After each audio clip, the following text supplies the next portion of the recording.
Hey, what's up? Welcome to the Desk Label Guy. I'm your host, the Desk Label Guy. Hit that red button at the bottom that says subscribe so you can get alerts when I post something. I want to do a quick video, about 5-10 minutes, talk about the government shutdown, talk about what really happened and stuff like that, and hit on a few other topics, maybe Senator Kamala Harris. First of all, let's talk about the shutdown. It lasted for 35 days. That's the longest in history from when the president did a shutdown. So that was a big thing. It was over the wall, I would say, but to my opinion, it was pretty much people trying to see who balls were bigger than the other. Nancy Pelosi was going back and forth with Donald Trump. She didn't want to give him funding, and he wanted funding for the wall.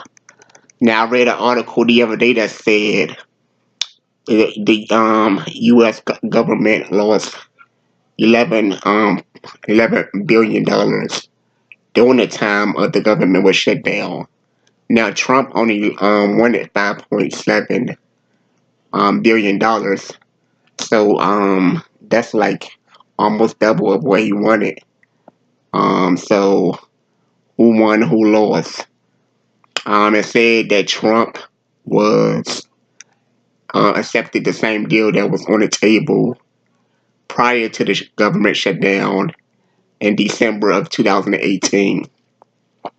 How do I feel about the shutdown? Well, I'm never happy about people that aren't able to work. I mean, because I know how that I know how that is for people with disabilities. So actually, though, people actually became disabled. They weren't able to do for their own. I think both people, like I said, could came to a resolution prior before they ended on the 35th day. This is January 30th, so this is their third day back to working. So how do I so that was pretty interesting, I should say. Let me talk about the government employees, cause they really got to me a lot. They had so many programs. It was like the Great Depression. I'm like, our country can't manage without the government. I read an article last week. I want to say on Friday or something about this lady said she only had $1.06 in her account. She was selling everything in her house or whatever she had just to make ends meet. I'm like, so who's the problem? Are you the problem that you don't know how to manage money? We're not talking about saving money for 6 months, which typically or ideally that's what we all should have, but we know that's not the case. But this lady couldn't even make it a paycheck or two without without struggling, and that kind of caught me off guard. So I was pretty hurt by that. I think I'm not sure who do you blame. Like I said, do you blame public education in the school system? Do you blame college and universities, or what? Because people aren't taught properly how to invest, how to save up, or whatever. And I go back to education all the time. Because starting off in the educational field, I know we teach special ed students all these skills about how to save money, what's a what's a luxury, and what's a necessity, and stuff like that. And like I said, that goes to people that's in special education. But I think we really need to open it up to everybody, the general population too, because it's like they typically struggle too with making these jobs and stuff. I said it was like the Great Depression too because they had everything open up for these employees. Things like food banks. They had one chef that was out here saying, "Hey, if you want a meal, come get a meal."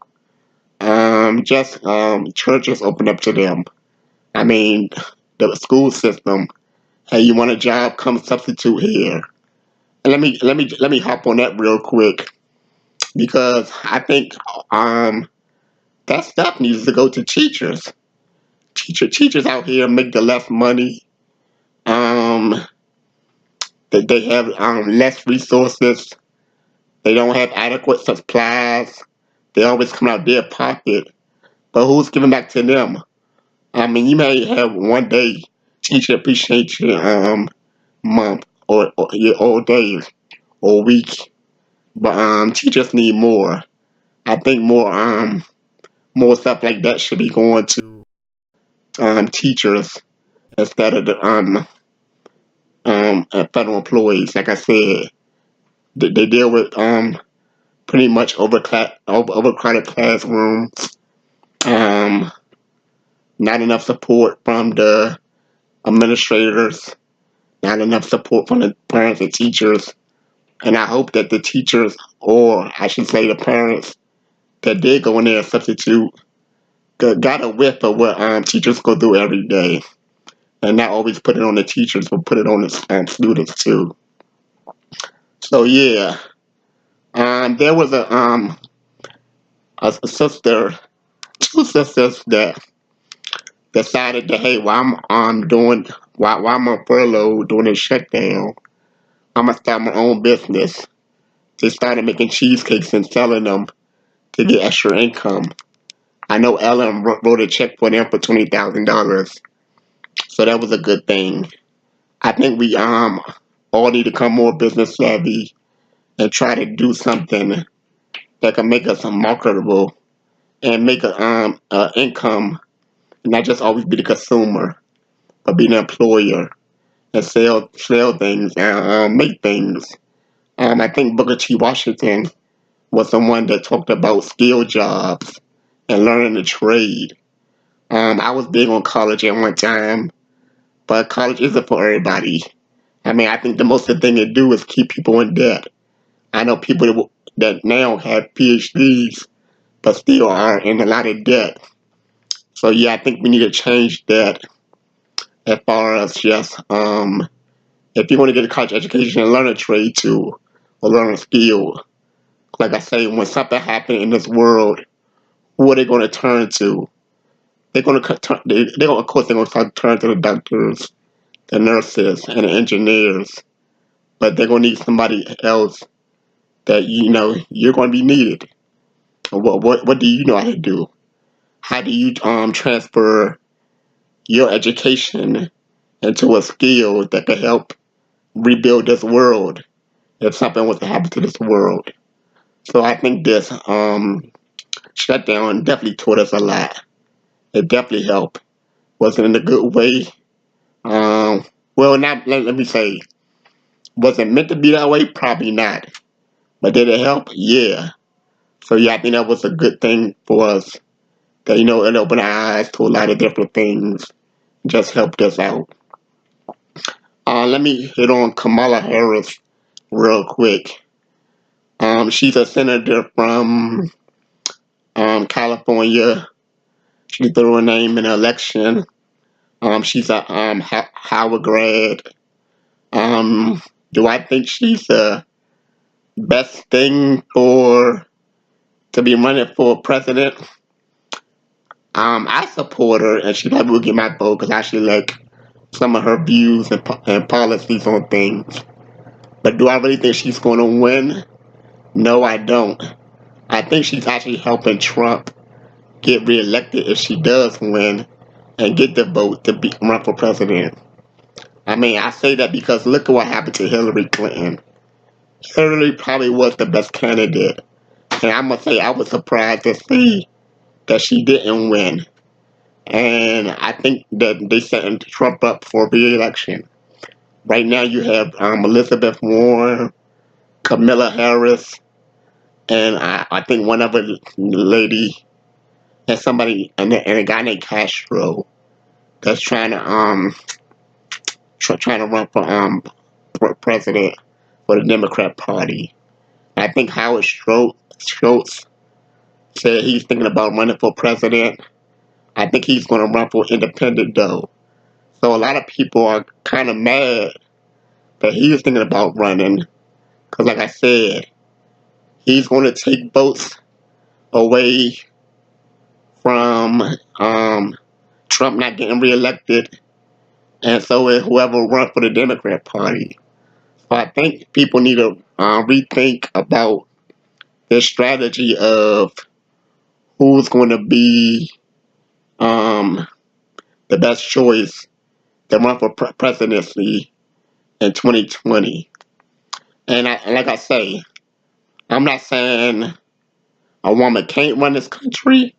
I'm just saying that they won't let a woman run this country right now. I think my homeboy once said, white men hate their women. And somebody broke it down to me this way. I think they said white women think they're equal to the white man. So they feel they have just as much power as the white man. So they're not gonna let a white woman be in office and run this great nation.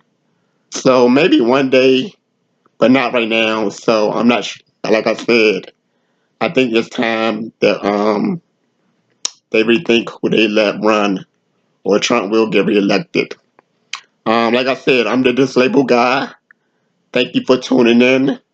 Hit that red subscribe button, and I'll holler at you next time. I'm out.